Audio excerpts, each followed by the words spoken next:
When I was in my early 20s, I wasn't a confident guy. I found success to be very elusive. Many of my friends were studying to be doctors and lawyers and business professionals. I mean, they were highly motivated. Me, I was a mime at a mall.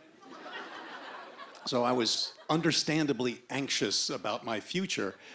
And back then, I never thought I'd be involved in a romantic relationship, let alone get married. But then my friend introduced me to this attractive young lawyer who liked me. And we started going out, and I'll tell you, it's very exciting being in a relationship. I felt really flattered. It felt great, and before I knew it, the days turned into weeks, which turned into months. Everything was going great, except I didn't like her. Like, she was really mean, and she was highly judgmental and very manipulative, and deep down, I knew it was wrong, but she liked me. And I felt this twisted sense of obligation that I really didn't understand. It was like my brain wasn't fully formed. Like I would misinterpret bits of wisdom. Compromise. You need to compromise in a relationship. It doesn't matter if you're desperately unhappy. You need to compromise, damn it.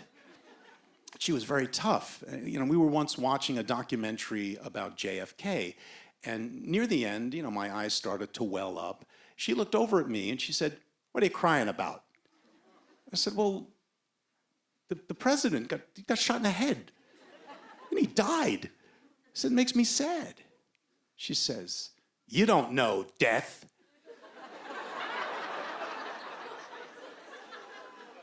I'm like, well,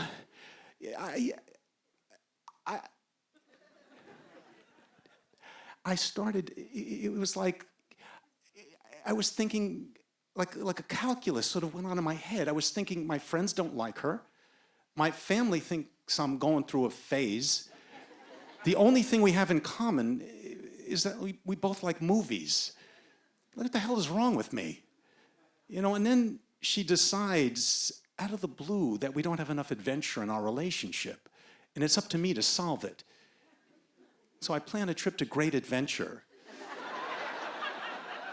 because I'm a literal guy.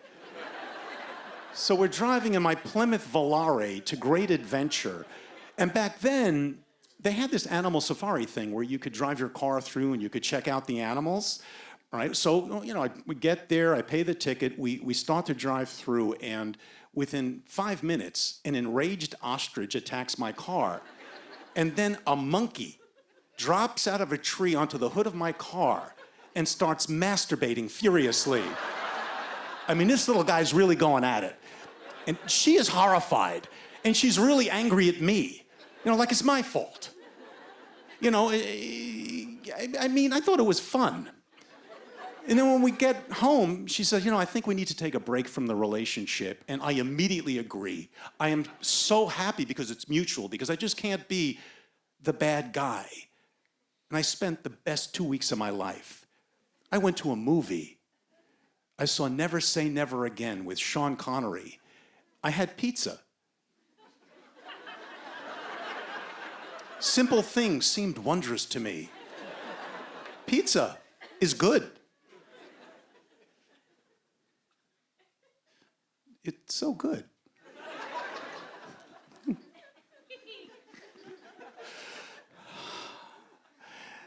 And then I get home, I'm actually whistling because I'm so happy. And the phone rings. And my blood runs cold. Her favorite group is Toto. And her favorite song, Africa. I pick up the phone. Africa's playing in the background. I actually told myself to be strong. Here's the conversation. Hon, let's try it again. I don't think that's a good idea. Why not? Because we've tried it again before. It just didn't work. I know. But I think we can make it work. Can we try? No. Please? No. You mean it's over? Yes. It's really over? Uh-huh. Oh my God, could it really be over? Yes. Then she pulls out the big guns. But I love you. I love you so much. Please? I'm like, okay. But just this last time. Boom, now we're in my Plymouth Volare driving to this stupid catering place to set the date for our wedding. It's like a really bad episode of Quantum Leap, where I drop into the body of this guy who's driving off a cliff. I am in such a panic, I actually blurt out, why? Why are we doing this? We don't even love each other. She goes, I know.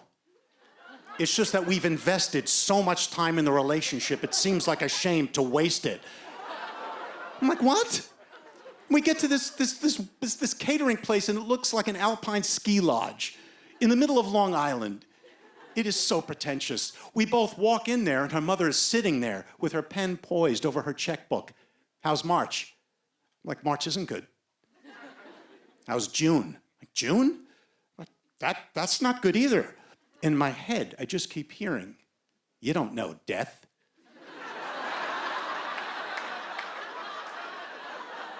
You don't know death. And I'm thinking, I do know death.